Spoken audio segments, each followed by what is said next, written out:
మా ప్రధానమైన డిమాండ్ జీతాల పెంపు. ఈరోజు ఈ ప్రభుత్వం చాలా అన్యాయంగా అంగన్వాడీ వర్కర్లను మార్చి 2వ తారీఖు చాలా నిర్బంధించారు. ఇది ఏమాత్రం సమంజసం కాదనేసి ఈరోజు మేము 3 సంఘాలుగా సిఐటి, ఏఐటిసి, ఐఎఫ్టి 3 సంఘాలు కూర్చొని ఈరోజు ప్రెస్ మీట్ ద్వారా మీకు తెలియజేస్తున్నాం. గతంలో ఎప్పుడూ జరగని విధంగా ఈరోజు ఈ అంగన్వాడీలను ఎంత దారుణంగా అరెస్టులు చేసి ఎక్కడికక్కడ నిర్బంధించడం చాలా దారుణం. మరో సమస్య, ఈరోజు మేమేమి గొంతెమ్మ కోరికలు కోరలేదు.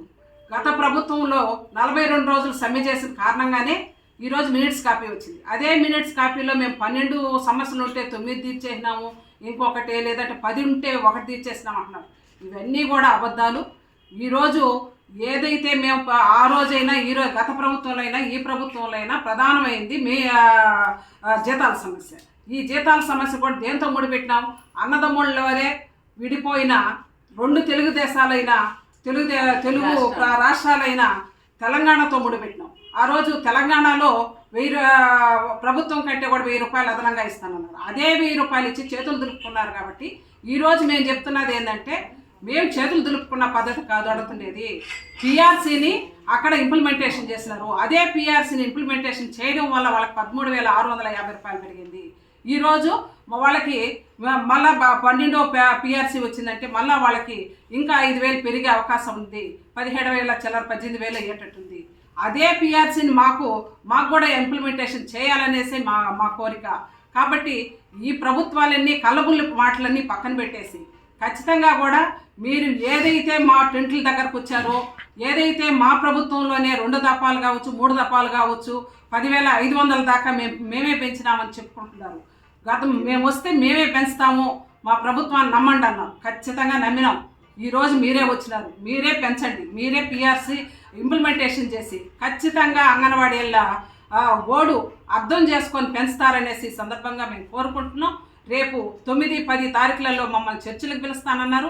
ఆ చర్చల్లో జీతాన్ని ఏ రకంగా పెంచాలా అవన్నీ కూడా ఏ రకంగా మాట్లాడుకోవాలని అనేసి మా టెంట్ల దగ్గరకి అధికార ప్రతినిధిగా మా జేడీ మేడం గారికి రావడం జరిగింది. చాలా సంతోషం, వచ్చినారు.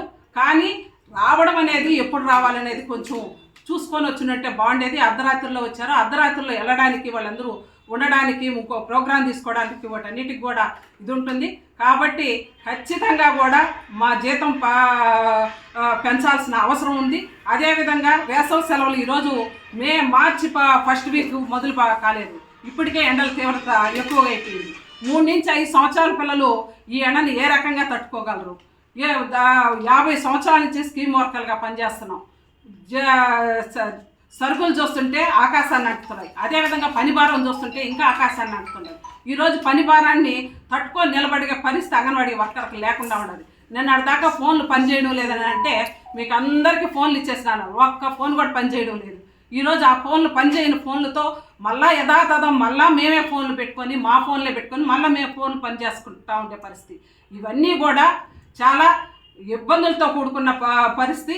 ఈరోజు అంగన్వాడీలోకి యాప్ల మీద యాప్లు తీసుకొచ్చారు. ఈ యాప్ల వల్ల కింద స్థాయిలో ఏ లక్ష్యంతో అయితే ఐసీడీఎస్ని ప్రవేశపెట్టినారో, ఏ ఉద్దేశంతో అయితే వచ్చిందో ఈరోజు ఆ ఉద్దేశం నీరుగారిపోయే పరిస్థితి. ఈ యాప్ల వల్ల, ఈ యాప్ల్లో ఎక్కని లబ్ధిదారుల వల్ల లబ్ధిదారులకి ఫుడ్ రాని పరిస్థితి అయిపోతుంది. ఈరోజు మేము చెప్పింది అబద్ధమైతే ఈ నెల లాస్ట్ నెల మీరు మీ ప్రెస్ ద్వారానే మేము అడుగుతున్నాం, మీ ప్రెస్ రిపోర్ట్ మీరు తీసుకోండి కావాలంటే. ఫుడ్ సగము ఆగిపోయిన పరిస్థితి. ఈరోజు లబ్ధిదారులకి మనం బలహీన వర్గాలని కాపాడుతున్నామా, వాళ్ళని కూడా మోసం చేస్తున్నాం అంగన్వాడీలలాగా. మీరు అర్థం చేసుకోవాలి. అంగన్వాడీలకు జీతం పెంచాలి, ఇదే మా కోరిక. ఈ రకంగా లేని పక్షాన మేము 9, 10 తారీఖుల దాకా చూస్తాం. తర్వాత 11వ తారీఖు మా దశల వారి ప్రోగ్రామ్ని ఇప్పటికే నియోజకవర్గాల్లో నిరసన కార్యక్రమాలు అనుకున్నాం. ఆ తర్వాత కూడా మా నిరవధిక కార్యక్రమాలకి మేము వెళ్తామనేసి తెలియజేస్తున్నాం. భారతి ఏపీ ప్రగతిశీల anganwadi workers and helpers union రాష్ట్ర అధ్యక్షుడు.